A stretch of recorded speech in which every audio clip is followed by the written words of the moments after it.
चर्चा है भोजशाला पर आए इंदौर हाईकोर्ट के फैसले की। चर्चा है एक हाईकोर्ट के फैसले की जिसमें एक मस्जिद को अब मंदिर करार दे दिया गया है। चर्चा है भोजशाला के इतिहास की कि एक मंदिर जो कभी मां सरस्वती का था, जिसे आक्रांताओं ने मस्जिद में बदला, अब हाईकोर्ट ने उसे उसका मूल स्वरूप वापस बख्श दिया है।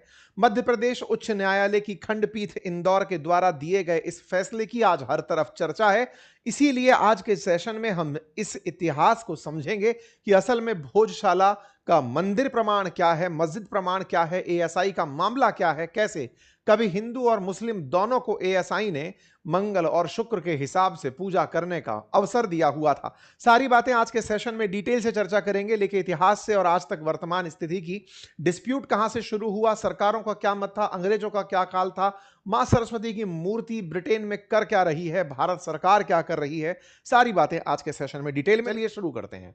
मध्य प्रदेश हाईकोर्ट के इंदौर बेंच ने भोजशाला मंदिर और कमाल मौला मस्जिद विवाद को लेकर के बहुप्रतीक्षित मामले में फैसला सुना दिया है। कोर्ट ने फैसला देते हुए इसे वाग देवी का मंदिर माना है। कहा है कि राजा भोज के समय यह शिक्षा का एक बड़ा केंद्र था, ऐसे में यहां मूर्ति लगाई जा सकती है। कहां राजा भोज, कहां गंगू तेली, अगर ये कभी सुना है आपने तो वो भोज वही वाले भोज सुनाई दे रहे हैं।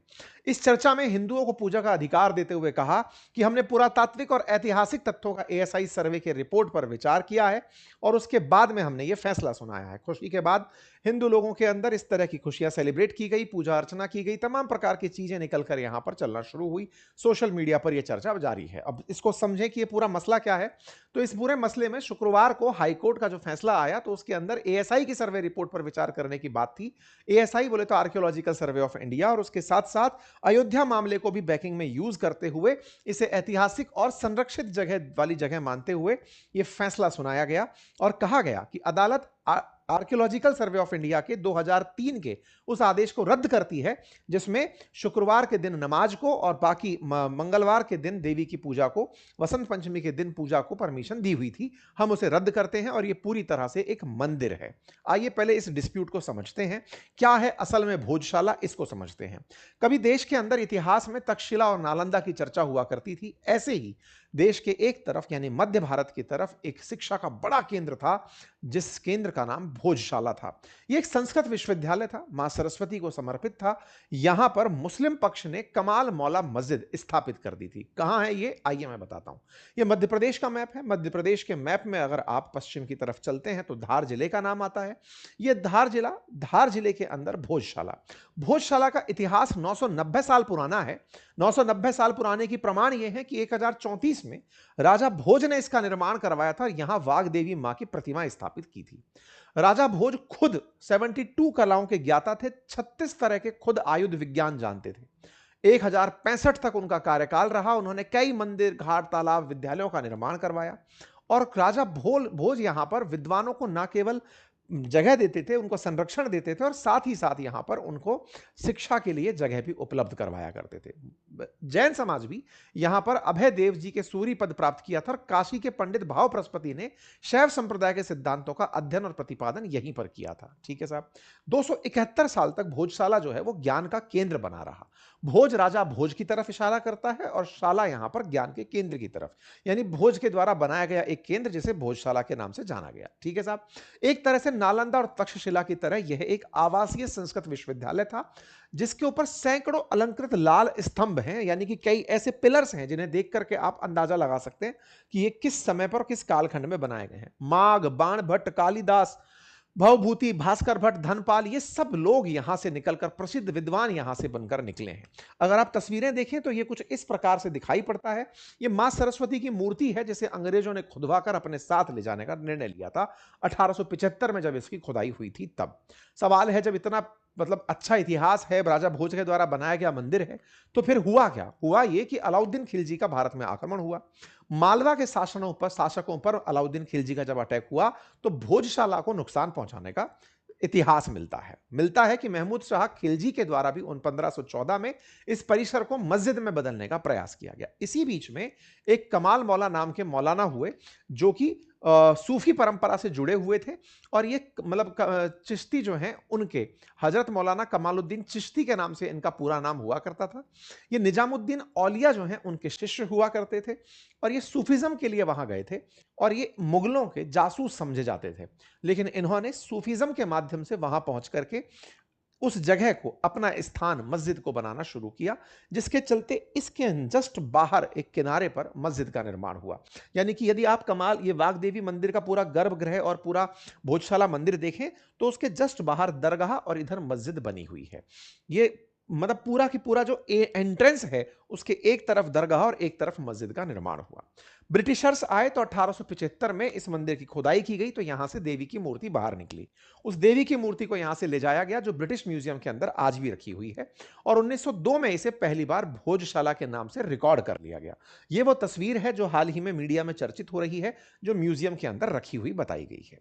धीरे धीरे परिवर्तन बढ़ते गया ये कि देश आजाद हुआ। देश आजादी के बाद में फिर हिंदू समुदाय ने इसे रिक्लेम किया कि ये जगह हमारी है। लेकिन 1991 में भारत के अंदर एक एक्ट आ जाता है और उस एक्ट का नाम होता है प्लेसेस ऑफ वर्शिप एक्ट, जिस एक्ट में यह कहा गया कि देश की आजादी के समय जो भी धार्मिक जगह थी, जिसका जो भी स्टेटस था, वो हिंदू है, मुस्लिम है, ईसाई है, जो भी है, वो वैसी ही रहेगी। अब उनका स्टेटस चेंज नहीं किया जाएगा। यह कहा गया था जब बाबरी मस्जिद का मामला हुआ था उस समय पर, जब अयोध्या मंदिर को लेकर के वहां पर बाबरी मस्जिद विध्वंस हुआ तो बोले इस तरह की घटनाएं और ना देखने को मिले, तो 1991 में प्लेसेस ऑफ वर्शिप एक्ट आया कि कोई दोबारा किसी ऐसे ऐतिहासिक धरोहर को क्लेम ना कर दे। बचने के लिए इस तरह की बातें निकल कर आई। बाद में क्या हुआ, आज स्थिति यह है कि उस प्लेसेस ऑफ वर्शिप एक्ट के चलते बहुत से मंदिर जिनको तोड़कर कभी मस्जिद बनाया गया, जिनका स्वरूप बदल दिया गया, उन्हें उस एक्ट से संरक्षण मिला हुआ है। अगर कोई उसके अंदर छेड़खानी करता है या फिर रिक्लेम करने का प्रयास करता है तो 3 साल तक की सजा का प्रावधान है। लेकिन इस बीच में पुरातत्व विभाग यानी एएसआई की कुछ संरक्षित इमारतें थी, उन इमारतों को लेकर के बहस आज तक छिड़ी हुई है और उन्हीं में से एक जगह ये थी जहां इंदौर के जहां पर मध्य प्रदेश के अंदर धार जिले के अंदर स्थित ये जो भोजशाला टेम्पल है, इस भोजशाला टेम्पल को लेकर के 2003 के अंदर एएसआई का एक आदेश निकल कर आता है। इससे पहले यहां की सरकार के भी आदेश थे, इसके बाद एएसआई का आदेश निकल कर आता है। आदेश ये होता है कि इस जगह पर शुक्रवार के दिन नमाज हो सकेगी और उसके अलावा यहां पर मंगलवार के दिन पूजा भी हो सकेगी। लेकिन एक बार दोनों ही, अच्छा, बसंत पंचमी के दिन मां सरस्वती की भी पूजा यहां हो सकेगी। कई बार ऐसे प्रायोजन हुए कि जब मस्जिद और त्योहार दोनों एक साथ पड़ गए, यानी कि बसंत पंचमी और जुमे की नमाज एक दिन पड़ गई। उसके चलते यहां पर काफी बार स्थितियां ऐसी बनी जो काफी संवेदनशील थी और उसकी संवेदनशीलता को देखते हुए ही यहां पर कई बार सांप्रदायिक दंगों तक का माहौल बनकर के आया। एएसआई के द्वारा दिए गए जो आदेश थे उनमें यह तय हुआ था कि फूल और जो राइस ग्रेन है वो ट्यूसडे को चढ़ाए जा सकेंगे और बसंत पंचमी को चढ़ाए जा सकेंगे और मुस्लिम जो है वो फ्राइडे के दिन नमाज करेंगे। तो जब बसंत पंचमी और जुम्मे की नमाज एक दिन होती थी तो यहां पर सांप्रदायिक हिंसा देखने की स्थितियां बनती थी, सांप्रदायिक दंगे देखने की, हिंसा होने की संभावनाएं रहती थी। एएसआई के इस सर्वे के बाद में फिर स्थितियां बिगड़ते हुए जब बाद में लोगों की डिमांड बढ़ने लगी इसके ऊपर का, जब इधर की तरफ अयोध्या मंदिर का फैसला होकर आया तो लोगों ने भोजशाला मामले पर फिर से 2024 में अपनी बातें रखना शुरू किया। कोर्ट के अंदर इस बात को रखा गया कि साहब आर्कियोलॉजिकल सर्वे ऑफ इंडिया को कहा जाए कि यहां की सारी जगहों का, बंद हुए गर्भगृह का, जो कमरे बंद हैं उन सब का सर्वे किया जाए और जो जानकारी है वो सबके सामने निकाली जाए। तो 2024 में एएसआई के द्वारा भोजशाला का सर्वे कंप्लीट करके सरकार के सामने रखा गया और उसमें यह तय हुआ, जानकारी में निकल कर आया कि 188 यहां पर ऐसे पिलर्स हैं जिनमें से 106 खड़े हुए हैं और 82 आड़े स्तंभ हैं। इनमें वास्तुकला मंदिर शैली से मेल खाती हुई है। कई स्तंभों पर देवी देवताएं, मानव आकृतियां, नक्काशी के चिन्ह मिलते हैं।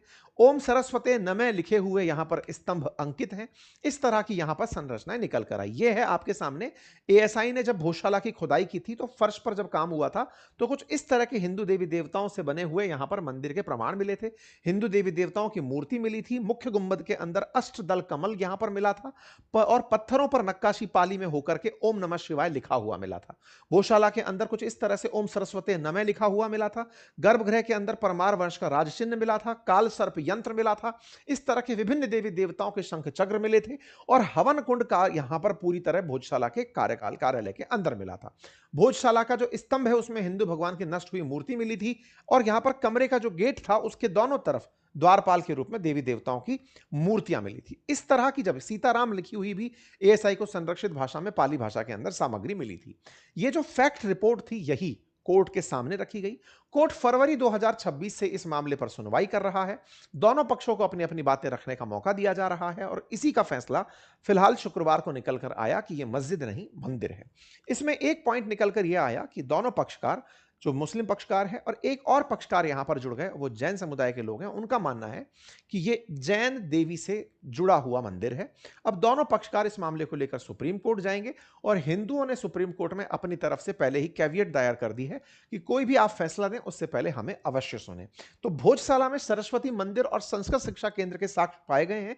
यह हाईकोर्ट का फैसला है जिसमें एएसआई के तथ्यों को आधार बनाया गया है। अब उन्होंने सरकार को यह जिम्मेदारी दी है कि यहां पर ऐतिहासिक और पुरातात्विक महत्व वाले प्राचीन स्मारकों और मंदिरों की सुरक्षा सुनिश्चित करें और गर्भगृह और धार्मिक आस्था से जुड़ी देवी देवताओं की संरचना को संरक्षित करें। ठीक है, तो कुल मिलाकर के अब यहां पर हिंदू पक्ष को मंदिर मिल गया है। इस पूरे मामले की जो भी लीड कर रहे थे वो विष्णु शंकर जैन थे, जिन्होंने हिंदू पक्ष में अपने पक्ष मतलब जो भी साक्ष्य थे वो रखे थे। मुस्लिम पक्ष अपनी बातों को लेकर के पहुंच रहा है और प्लेसेस ऑफ वर्शिप एक्ट को कि जब कह रखा है कि साहब यहां पर कोई परिवर्तन नहीं होगा तो कैसे हो गया। जैन समाज का मानना है कि मां वाग देवी की प्रतिमा जैसी ही प्रतिमा मां अंबिका की भी है, जो जैन समुदाय से मिलती हैं। तो जैन समुदाय इसे जैन तीर्थ घोषित करने के लिए सुप्रीम कोर्ट में याचिका दायर कर रहा है।